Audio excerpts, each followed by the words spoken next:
Hello, this is Lady Boulay, and I hope you're having a wonderful day. Thank you for your support. Thank you for subscribing to the channel. Thank you for your thumbs up, for your comments, and thank you for sharing the videos. Thank you for all you do to support the channel. And yes, we are commanded to love one another, whether we want to or not, or whether we agree with each other or not. So today I have a question for black men. And the question is, at what point do you get a restraining order against white women? Now, white women have been a menace to black men for a minute.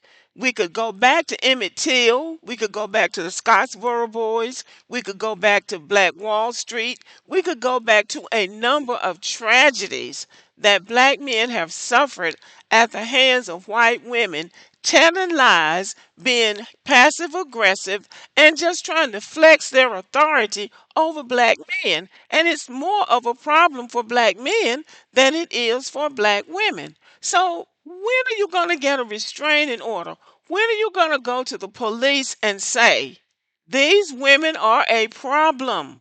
Now they're calling them Karens because they have become a public nuisance. This is a public nuisance. You can't go home without them standing between you and your front door and demanding to know what you're doing at your own house. When do you stop this? That's my question. Now, when I came on social media in 2017, y'all know I'm never going to forget that. The harassment that was going on towards black women by black men was just unbearable for me, and I still haven't gotten over it. So black women were the menace. Black women were the problem. But it's not black women that's causing you to be embarrassed every other week, every other month about something that you're just trying to live your life. Now, I believe that if you really wanted to do something about this, you could. And I shouldn't have to insert this, but I'm going to. It is not all white women. That goes without saying, but it's enough of them out here trying to throw their weight around that it seems to be a problem to me from the outside looking in. Now, this is not a black woman's problem. This is a black man's problem. It's only a black woman's problem to the extent that you are married to a black man and he is being harassed by a passive aggressive white woman who is out of order and out of her place.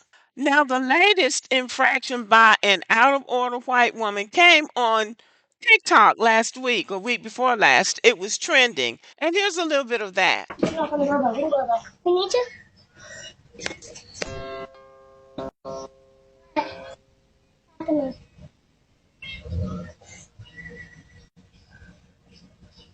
What's going on?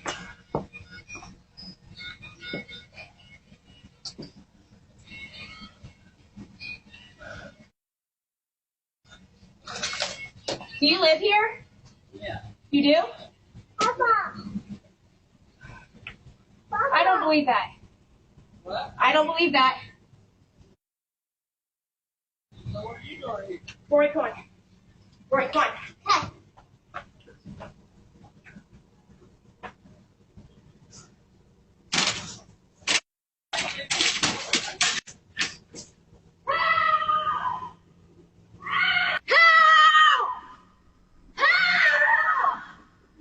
Did someone come here? So what happened here was this black couple lives in a very affluent neighborhood somewhere in Ohio, and apparently it's only one or two black couples in that neighborhood. And this man said he lives in the back of the neighborhood away from everybody.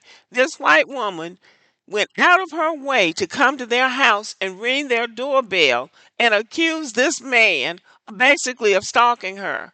When he told her that he lived in that neighborhood, she told him she didn't believe him. And then I'm not really sure what happened. Looked like she had two children with her now. She had her two children with her.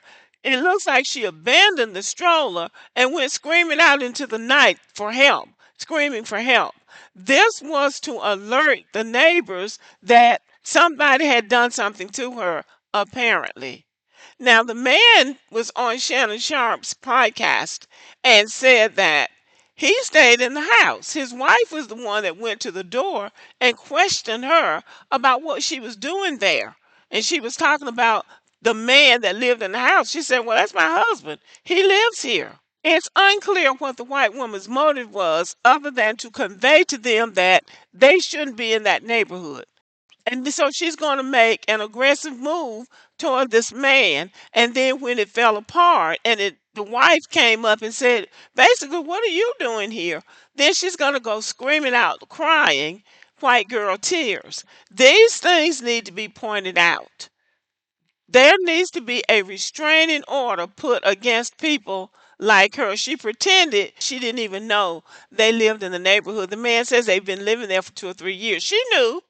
She knew he lived there, but that was just the time that she decided she was going to do something. I guess white men weren't moving fast enough for her. And that is the case with a lot of these white women.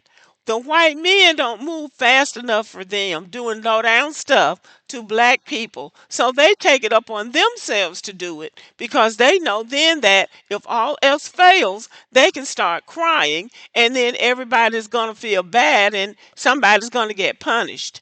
There has been enough of these cases going on with black men that these women need to be recognized as predators and as a threat to the safety and security of black men and black families.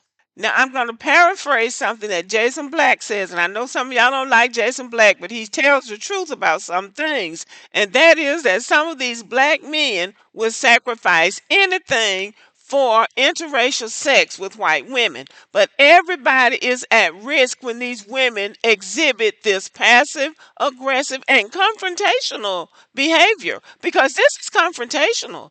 She wasn't even passive aggressive. This is confrontational when you come to somebody's house and ring their doorbell and tell them, "I don't believe you live here." Now, there's something else going on there too, but that's confrontational. So, those concerned should consider some type of legal recourse for these women, getting restraining orders, and when they do this behavior, file harassment charges against them, aggravated harassment, or whatever the charges are, when people are just harassing you for no reason. Because these are hate crimes. This is a form of hateful harassment and it shouldn't continue. And all these black men who want to lay up with these white women, they're jeopardizing other black people who would like to be able to live their lives in peace, living in the neighborhood that they want to live in because there is no such thing as "you can't live in this neighborhood." Something needs to be done about this behavior, and something could be done if people would take their all of this energy and all of this anger that they have towards other black people, especially black women, and direct it at the real threat to black people. There is something that can be done about this behavior. These women are doing this because they're getting away with it. They're worse than white men, and they target black men more than they do black women because they're going to get a different outcome when they deal with black women. This man said that he has been to prison. He does not want to go back to prison. He stayed in the house and let his wife deal with it because he didn't want to go off on this woman and end up catching a case where he was going to end up suffering. But I believe that it is time for black men to do something about this behavior if they want it to stop because their own lives are at risk. They're having enough trouble just dealing in the natural with law enforcement and with the environment that we live in. But to have these people singling you out and deciding, well, okay, I think it'll be a nice night to go and harass a black man in the neighborhood because they are targeting black men, family men. This is a family man. He's married with 2 children. And that's who she targeted. Now, something needs to be done about that. Now, I don't know how y'all feel about that. I feel very strongly that black people need to stop putting up with this kind of behavior. It's something that can be done about everything, but you have to put your money, your mouth, and your time to that effort. Something can be done about this. Now, when the woman that accused Emmett Till was in a nursing home. Black men were running all over the country trying to track that woman down, trying to get her arrested. But I'm saying there needs to be a preemptive strike against women like that. You need to have something in place that when somebody rolls up on you like that, you have some kind of recourse when you are living in your house with your family, minding your business, and somebody else decides that they're going to come to your house and harass you. Something needs to be done about that. Now, that's how I feel. But y'all let me know what you think about this. Thank you for listening. Give me a thumbs up and have a good day.